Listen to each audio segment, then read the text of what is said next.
Welcome back. Vijayawada భవానీపురంలో 42 మంది ప్లాట్ల యజమానులకు వైసీపీ అండగా ఉంటుందన్నారు మాజీ మంత్రి వెల్లంపల్లి శ్రీనివాసరావు. రూపాయి కూడబెట్టుకుని ఇళ్లు కట్టుకుంటే కూల్చివేశారని మండిపడ్డారు. బాధితులను కూటమి ప్రభుత్వ నేతలు కలిసి పరామర్శించకపోవడం దారుణమని విమర్శించారు. భవానీపురం బాధితులు మాజీ సీఎం జగన్ను 2 సార్లు కలిశారని చెప్పారు. అయితే నేరుగా భవానీపురం రావాల్సిందిగా జగన్ను కోరితే వస్తున్నారంటున్న వెల్లంపల్లి శ్రీనివాస్తో మా ప్రతినిధి Narasimha face to face.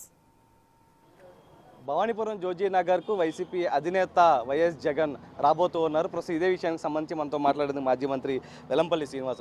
Sir, Jagan రాబోతున్నారు, 42 ఫ్లాట్లకు సంబంధించి బాధితులతో మాట్లాడబోతున్నారు, ఎలా ఉండదు? ఇది చాలా ఆవేదనకర కార్యక్రమం వాస్తవంగా చెప్పాలంటే. ఎందుకంటే దాదాపు 42 మంది రోడ్డు మీద పడిపోయారు. ఒక్కొక్కళ్ళు లక్షలు పెట్టి స్థలాలను రిజిస్ట్రేషన్ చేయించుకొని, కొంతమంది ఇళ్ళు ప్లాన్లు తీసుకొని కూడా ఇల్లు కట్టుకొని పన్నులు కడుతూ అన్ని రకాల ప్రభుత్వ పనులన్నీ కడుతున్నా కానీ ఆల్ ఆఫ్ సడన్గా ఒక గంటలో మొత్తం కూడా ఒక శ్మశానంలాగా తయారైపోయింది ఏరియా అంతా కూడా. చాలా చాలా ఆందోళనగా ఉన్నారు. ఎందుకంటే పిల్లలు పెళ్ళిళ్ళ కోసం అని చెప్పని, వాళ్ళు కుటుంబాలు ఇక్కడ స్థిరపడాలని చెప్పని అందరూ ఇక్కడ తీసుకుంటే హఠాత్తుగా ఏదో సుప్రీంకోర్టులో మాకు తీర్పు వచ్చిందని చెప్పని వీళ్ళు చెప్పడం, సుప్రీంకోర్టులో స్టే ఉన్నారో కొట్టేశారని చెప్పని బాధ్యతలు చెప్పడం చాలా బాధాకరం. అందుకే జగన్మోహన్ రెడ్డి గారు కూడా ఈరోజు ఇక్కడికి రావడం, ఇక్కడికి వచ్చి ప్రతి ఒక్కరిని కూడా పరామర్శిస్తారు. ఇందులో అసలు ఏం జరుగుతుంది, ఇక్కడ ఎలా ఉందనేది కూడా మొత్తం ఆయన చూస్తారు. తప్పకుండా వీరికి ఎటువంటి సహకారం కూడా అందించడం, అన్ని రకాల సహకారం అందించడానికి జగన్మోహన్ రెడ్డి గారు సిద్ధంగా ఉన్నారనడానికి ఆయన ఇక్కడ రావడమే నిదర్శనం చెప్పి మీకు తెలియపరుచుకుంటున్నాను. అంటే వీళ్ళు ఆల్రెడీ బాధితులు చంద్రబాబును కలిశారు, జనసేన పార్టీ కార్యాలయంలో కూడా వినతిపత్రం ఇవ్వడం జరిగింది, లొకేషన్ కూడా కలిసి, కానీ వీళ్ళకి ఒక భరోసా అనేది ఇప్పుడు దాకా రాలేదు.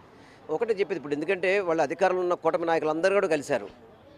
కానీ స్థానిక ఎంపీ కనీసం ఇక్కడికి వచ్చి వీళ్ళ ఓట్ల ద్వారా గెలిచిన వ్యక్తి కనీసం ఇక్కడికి వచ్చి ఆయన పరామర్శించాడా? ఎమ్మెల్యే ఏమో తూతు మంత్రంగా ఏదో ఆఫీస్కి కొంతమందిని పిలిపించి తూతు మంత్రంగా ఏదో మేము ముగ్గురితో లాయర్లను కమిటీ వేస్తాము, శుక్రవారం కల్లా నివేదిక ఇస్తామన్నాడు. మళ్ళీ ఏ శుక్రవారం చెప్పలేదు ఆయన. అందుకనే అధికార పార్టీ నాయకులందరూ కూడా దీంట్లో కుమ్మక్కయ్యారని చెప్పడానికి కారణం ఏంటంటే మేమందరం కూడా వాళ్ళెవరు కూడా బాధ్యత రాహిత్యంగా ప్రవర్తించడం. ఇప్పుడు ఇంతమంది వీళ్ళెవరు కూడా ఆక్యుపై చేసుకునే వాళ్ళు కాదు. వీళ్ళందరూ కూడా స్థలాలు రిజిస్ట్రేషన్ చేసుకొని ఎవరైతే ఇప్పుడు ఈ సొసైటీకి అగ్రిమెంట్ రాసిన ఓనర్ వాళ్ళే వీళ్ళకి అమ్మారు. రిజిస్ట్రేషన్ అయింది, పన్నులు కడుతున్నారు. ఈరోజు తీర్పు సొసైటీ వాళ్ళకి ఫేవర్గా వచ్చిందని చెప్పని ఈరోజు వాళ్ళని నిలువు నీళ్ళు లేకుండా పడిపోతున్నప్పుడు కనీసం రాష్ట్ర ప్రభుత్వం వాళ్ళని ఆదుకోవాల్సిన పరిస్థితి లేదా? వాళ్ళ గోడు వినాలని పరిస్థితి లేదా? చంద్రబాబు నాయుడు గారు మాకు తెలుసులే మీరు వెళ్ళిపోండి అని చెప్పని ఒక్క సెకండ్ కూడా టైం ఇచ్చిన పరిస్థితి లేదు. కానీ జగన్మోహన్ రెడ్డి గారికి వీళ్ళు ఎయిర్పోర్ట్లో కలిశారు ఒకసారి. నేను తప్పకుండా రాగానే పిలిపించుకుంటాడు, ఆయన పిలిపించుకున్నాడు, మాట్లాడాడు వాళ్ళతో. వాళ్ళందరూ కూడా ఇక్కడికి రమ్మని పిలిచారు. ఒకసారి వస్తే మీరు మా కష్టం చూస్తారు, ఎంత ఇబ్బంది పడతారో మీరు చూస్తారని చెప్పంటే సరే అని చెప్పని ఆయన ఈరోజు రావడం జరుగుతుంది.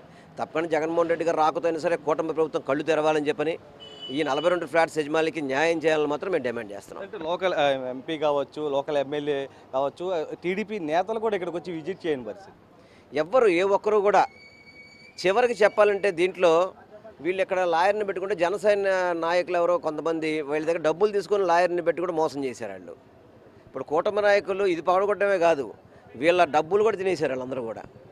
అందుకని ఈరోజు వాళ్ళకి ఎటువంటి సహకారం అందించడానికైనా సరే వైఎస్ఆర్ కాంగ్రెస్ పార్టీ మా నాయకుడు జగన్మోహన్ రెడ్డి గారు వాళ్ళు తోడుగా ఉన్నాడు. తప్పకుండా వాళ్ళకి న్యాయం జరుగుతుంది, వాళ్ళకి అంతా మంచి జరుగుతుందని మాత్రం నేను భావిస్తున్నాను.